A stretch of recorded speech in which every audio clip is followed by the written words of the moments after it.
My name's Amy. I live under this old glass dome. That's supposed to keep me safe. I guess it does, but I hate it in here.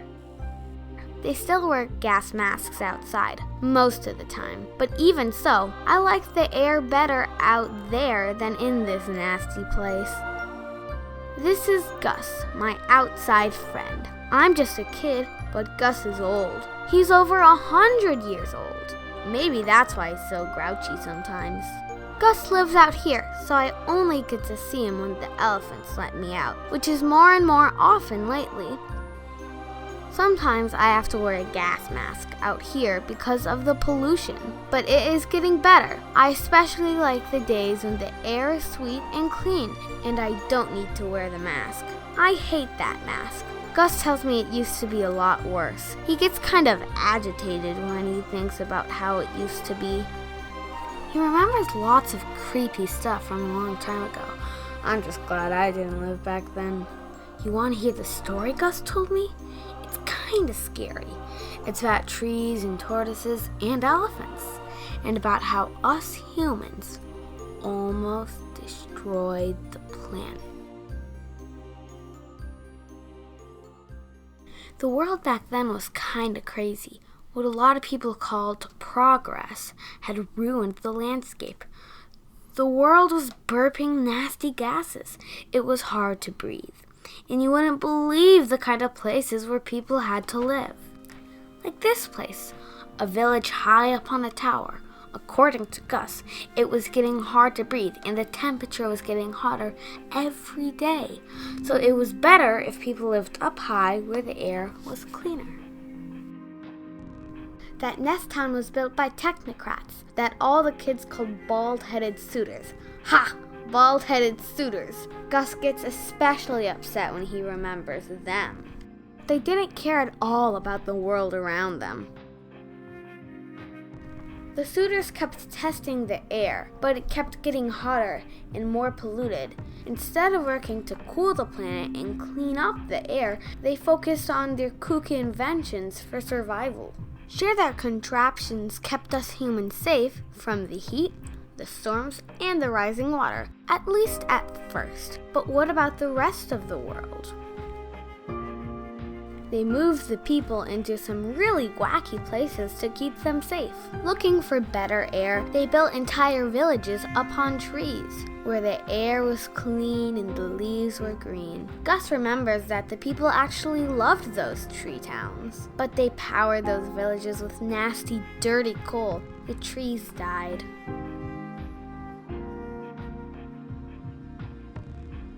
Then the suitors moved the people to the mountains. People still trusted them, and they flocked to the new, safe villages. But that didn't last. The villages messed up the air, even up there. Those know-it-all technocrats, they felt like they owned the whole world, animals too. That's what made Gus hate them the most. To suitors, animals were only as important as they were useful. Technocrats even built villages on the backs of animals, mobile homes. Really? And some heartless people actually lived on those poor animals. But that didn't last either. Gus and all the other animals just made themselves scarce, staying away from the suitors.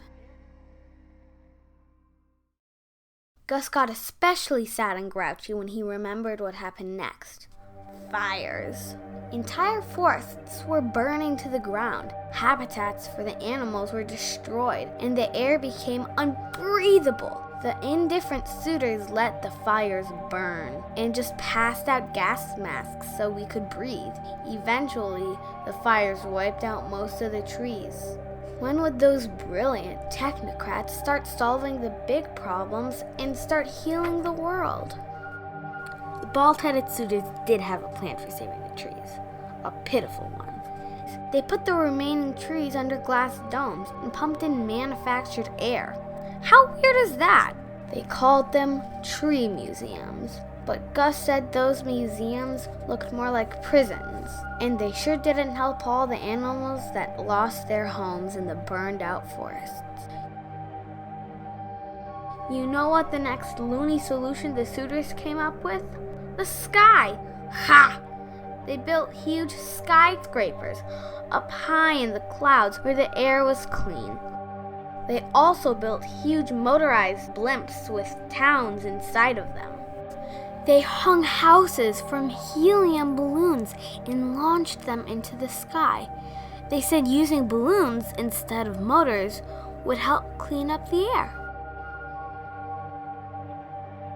But the storms from global warming got worse, making it impossible to live in the clouds. Gus said that the people were bummed out. Even some of the true believers began to doubt the suitors and their desperate solutions.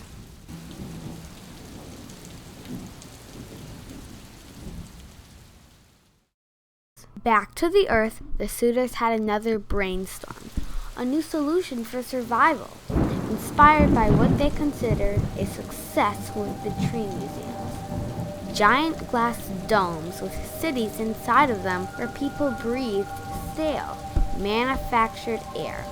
That's kind of the place where I live now. People could breathe the stale air without their gas masks, but they were still like exhibits, prisoners, just like the trees in the tree museum, relics of the past. In the world outside, was it going to die?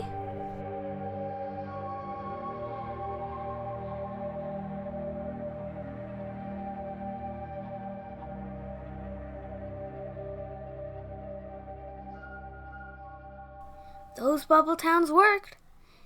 They kept people alive. But a mysterious thing started to happen.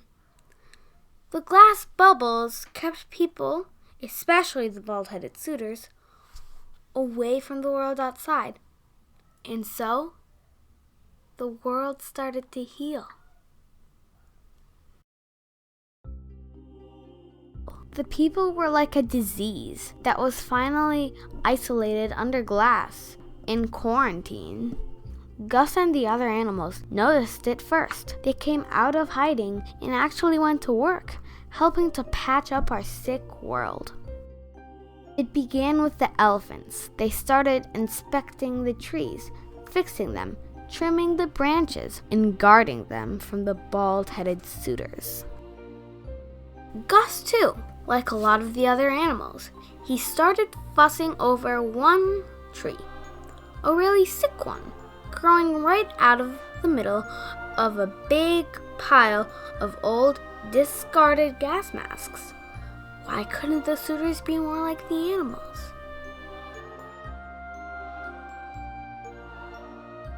Gus and the other animals were nurturing young trees and planting them all over the land. They were ambitious and purposeful. They were rebuilding their world, the forest homes that they had lost in the fires. But it was more than that. Gus said that the animals were doing what the suitors had failed to do. They were taking the responsibility for saving the planet. The bald-headed suitors solved problems with machines, the animals with trees. The elephants worked the hardest. They roamed all over the land, planting trees everywhere, in old cities, deserted farms, and burned-out forests. It wasn't long before the trees towered high over the nasty glass domes where people lived. People started dreaming of abandoning the suitors' manufactured air and filling their lungs with the sweet air of a healing world. The self-centered and narrow-minded suitors had a different dream. They dreamt of a return to the past. They planned to resurrect their machines and rebuild their cities. The forests would provide the raw materials. They didn't see the beauty and benefit of the growing forests. They didn't notice the selfless efforts of Gus and the other animals. They didn't appreciate the sweet smell of the healing world. To them, nature was chock full of resources to be exploited. Their goal was to reestablish their dominance over nature. The people were not so sure. They had once worshipped the bald-headed suitors and their solutions. But Now, they saw a healing world. They looked at the forests and the animals outside of their domes with a new respect. Sick of technological solutions, the people watched in horror as the suitors left the domes armed with machines to harvest the growing forests. But the elephants and the other animals fought back. They continued guarding the trees, forcing the suitors back inside the domes. They were protecting the land they had worked so hard to heal.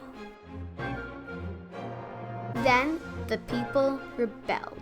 They had had enough of the polluted cities, the foul air, the gas-belching machines, and the lopsided, self-serving ambitions of the bald-headed suitors. The people kicked out the suitors, forcing them into their balloons and setting them adrift.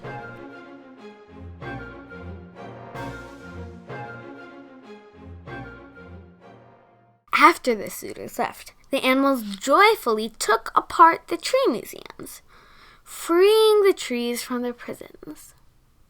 The people laughed with delight as the animals worked.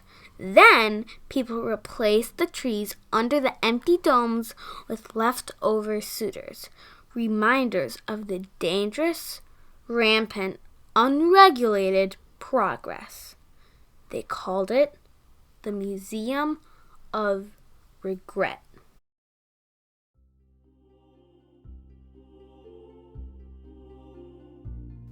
I asked Gus where the suitors went in their balloons. He got all serious and grouchy. He told me he didn't care where they went. But wherever they were, he hoped they weren't doing too much damage to the planet. Us people still live under the domes, but the air outside is getting cleaner. Every day the trees suck more pollution out of the air. The elephants let us outside, but still don't trust us. They're afraid there's still some wannabe suitors among us. They're right, there are. But so far, we're keeping their ambitions in check. Gus hopes us people have changed since the days of the bald-headed suitors and their crazy, selfish plans. The trees are beautiful, and the air is getting more fresh and clean every day. I feel close to the trees now, and to Gus and the rest of the animals. It's my hope that other people, and even the bald-headed suitors, will someday feel the same harmony with nature.